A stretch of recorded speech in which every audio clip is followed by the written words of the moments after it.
If you're assuming low testosterone is the primary cause of erectile dysfunction, you are trying to solve the wrong problem. And worse, popping a quick pill to mask it might be blinding you to what your body is actually trying to warn you about. Today, we're breaking down the top 5 real drivers of ED, the exact way alcohol physically shuts down your nerves, and the one warning symptom down there that means you need to call a doctor today.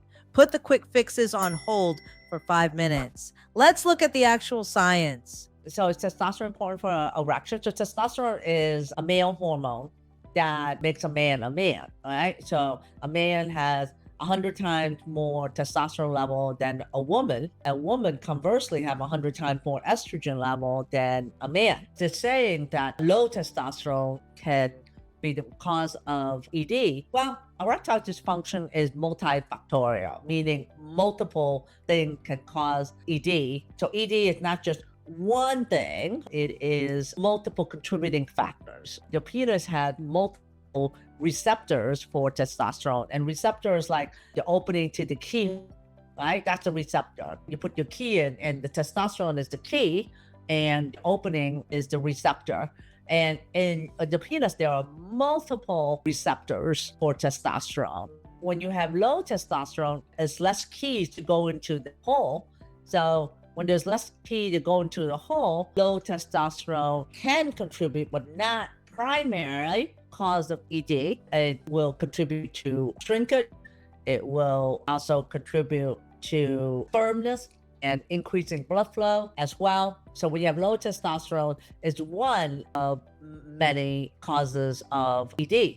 So that's one. So low testosterone, yes, can contribute, but it's not the primary factor, meaning if you supplement testosterone, if you take either testosterone injections or pellets, oral testosterone, even gel, not necessarily that will fix your ED. So what's the number one cause of ED? What's the number one contributor to ED? You'll be surprised to find out. What is the number one cause of ED? Number one cause of ED is actually alcohol. It's more lifestyle. So excessive alcohol, I mean, you're allowed like 14 drinks a week, but excessive alcohol is one. Number two is smoking. Number three is obesity or overweight, BMI over 30. And number four is diabetes.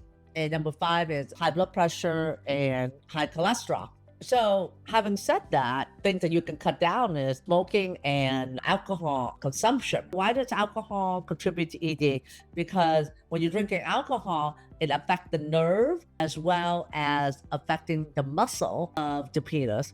And therefore, you actually have less sensitivity and you also have less relaxation of the penis muscle. So it contributes to erection in nerve and also in muscle. And that's something to know because, there's a term called whiskey dick. If you drink too much alcohol, then it's going to affect your erection. So that's actually the number one cause of ED. And age, the older you are, does not mean you're going to have ED.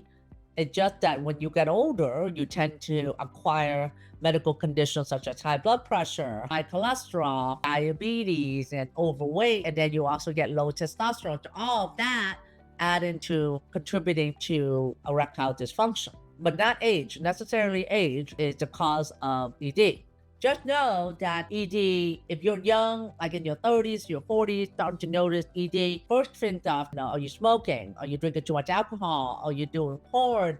How is your sleep? Are you overweight? Check those things. What's defined as overweight? When your BMI is over 30. BMI means body mass index. Okay? You can get that formula right off the internet and calculate that formula. Some quick tips there. So oftentimes, ED is reversible if you know what causes it. And I just kind of told you the most common cause of ED.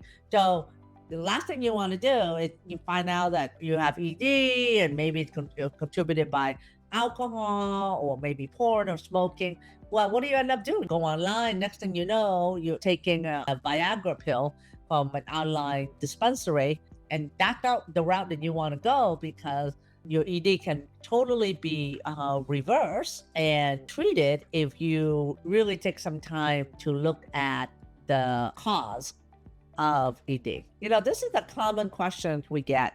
Question says, hello, what are some causes of left testicle area being slightly sore sometimes, more like on the attachment area behind the testicle? If your testicle is sore and it's consistent every day, you need to get evaluated by a doctor and see a urologist who specializes in the penis and the testicles, because if it's sore, it could be a sign of infection, it could be a sign of blockage, it could be a sign of cancer, it could also be a sign of a cyst. So it needs to be evaluated. If it's consistent day after day, I would advise you to do testicle massage the same way that women do breast exam.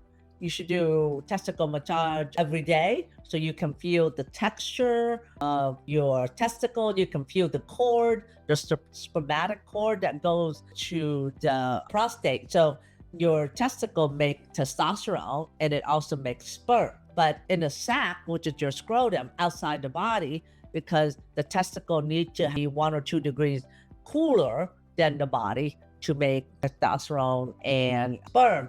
If you are working inside, you sit down a lot, and if you wear pants, sometimes that can affect the temperature of the testicle as well. So if you have trauma to the testicle, as in like some type of blunt force, or if you ride a bike a lot, you definitely need to be evaluated. It's kind of like a woman finding her breast being tender or a lump breast. It needs to be evaluated, and you shouldn't take it lightly. So guys, if you have tenderness in the testicle, it could be a lot of things. So you need to be evaluated first. You can't just say, well, it doesn't hurt that much, I'll just lie on it. You need to get evaluated, because testicular cancer is a possibility, as well as a cyst, as well as an infection. Like sometimes the cord, the spermatic cord, that is a cord that goes up to bring the sperm to the prostate area, that gets a kink. That can kink and that can churn, called torsion. That can cause soreness as well. So you definitely need to be evaluated with a doctor, and then something ordered as an ultrasound that can look at the structure of the testicle to see if there's any type of blockage.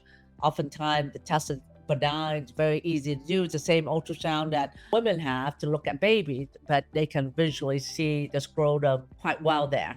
There's another follow-up question here about testicle soreness. Again, you need to be evaluated, okay? You can't just assume it's a blockage or lack of ejaculation. You can't assume that. Well, it's like a woman having a mass in her breast. Can't assume anything, because a mass in the breast for a woman could be a cyst, could be scar tissue, could be cancer, but don't sit on it. Get evaluated. So I have another question. And assume there's occasional blockage. You can't assume it. You can't assume anything, because you need imaging to know what it is. You can just go see the doctor, get an ultrasound, and it will show what it is. So don't sit on, don't diagnose yourself either, okay? Because I have another comment here. Well, I assume it's a blockage. How do you keep it from happening? Lack of ejaculation does not cause testicle pain, right? Ejaculation has nothing to do with testicle pain. Sometimes testicle pain can be from trauma, but it could be multiple causes that can be easily diagnosed by just an imaging test called the ultrasound. So the function of the testicle is to bring the sperm up into the prostate, and the prostate store the sperm in a sac called seminal vesicle. And then when you ejaculate, the sperm along with the seminal fluid comes out, and the seminal fluid protects the sperm to allow it to survive in the female. So that is the function of the testicle. Okay, modern man, if you're struggling with weak erection, low energy, the food you eat could be the big part of the problem. One of the best research-backed ways to boost circulation, support healthy testosterone, and improve sexual performance is the Mediterranean diet. It's packed with food that open up your blood vessel, lower inflammation, and fuel your hormone naturally. I've seen men notice real improvement in both energy and erection within weeks when they shift to this style of eating. So check out the Mediterranean diet link right here below and get that as soon as you can. Stronger testosterone and better erection.